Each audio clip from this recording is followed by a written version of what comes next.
Hey, what's going on, guys? Chris Chavez here with Phandroid.com, and you guys are watching the Android Overload. This is a series of nightly videos we do every weekday night where we cover the top news stories from throughout the day in the world of Android. So without further ado, let's just jump straight to it. The Galaxy Tab 3 was leaked online. A series of photos were published onto our site from the guys at Phone Arena, and it looks, well, looks a lot like the Galaxy Tab 2. I guess there's only so much you can do with the Square, but it's shown in all of its glory. Pretty much just the front of the device opened inside the box, and then I guess the retail packaging itself. This comes just after, a few short days after the Galaxy Tab 8.0, which is the 8-inch tablet, was leaked as well. The fact that the Galaxy Tab 3 is shown is still inside of its retail package suggests that official announcement should be fairly soon, so keep an eye out for that. A few pictures of the HTC M7 were also leaked. This time we have, I guess you could call it the chassis of the device, which is the back of it,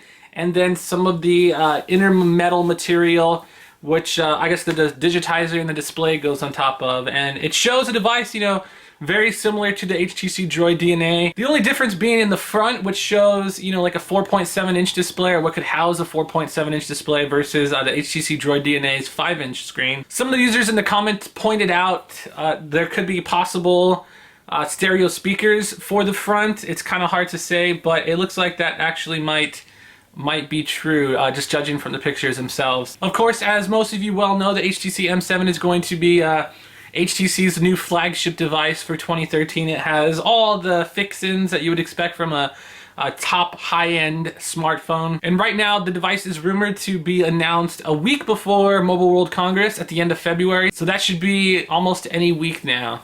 So there's some talk that Nvidia could be releasing some Tegra references devices, or they might be building some to give to manufacturers to brand and call their own. This is actually pretty darn smart, because this ensures that Nvidia's Tegra 3 or Tegra 4 SoC, or system on chip, otherwise known as a CPU or processor, ensures that it's going to be in a bunch of devices rather than just one like we saw last year. There wasn't too many handsets that had a Tegra 3 inside. So it's still kind of unclear. They mentioned emerging markets, so it's still unclear whether or not this is going to be, like maybe low-end Tegra devices for, I guess, just like weird, bad areas of the globe, or if it's going to be strictly high-end devices. I don't really see the high-end part, but we'll have to see how that ends up working out. Current rumors slate it for around May or June, when we'll see the first devices start to come forth. And all in all, it makes a lot of sense. I mean, Nvidia's developing these really cool controllers with screens in them.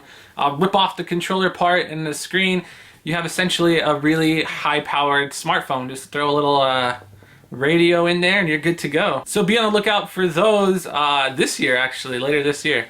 So Ouya and the folks at Killscreen hosted their own little, they call it a game jam, where developers come up with a bunch of different games to hopefully win, a ton of cool prizes and $45,000 in cash, going to, whoever can come up with the awesomest stuff for the Ouya, or as our own Rob Jackson likes to call it, the Ouya! So there's a handful of games spanning across multiple genres, like RPGs and brawlers and 4-player shooters and whatnot. For now, we'll have to wait a couple more weeks to see who was, or I guess, the cream of the crop, or who was announced as taking home the gold. So keep an eye out for that in a future post. Today marks the first day that the Google Glass Foundry kicked off. This is basically a hackathon that Google is throwing in San Francisco, with a later date in New York, where they invite a handful of developers over to, I guess, the Google X Labs over there in their Googleplex, Google HQ. Their developers are learning all the ins and outs of Google Glass and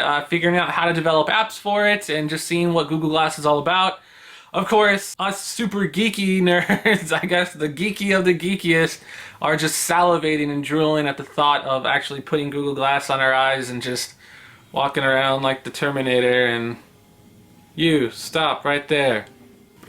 Pulling up stats and people's power levels. It's going to be a while before we actually see Google Glass released out for regular consumers, but today development has officially started. So that pretty much wraps it up for today's hottest news items in the world of Android. If you guys found this video helpful at all or informative, make sure you guys give it a good thumbs up so other people can see it, and don't forget to subscribe for more of our Android Overload nightly videos. With that, I am Chris Chavez of Phandroid.com. Thank you guys for watching, and I'll see you next time. What do people do?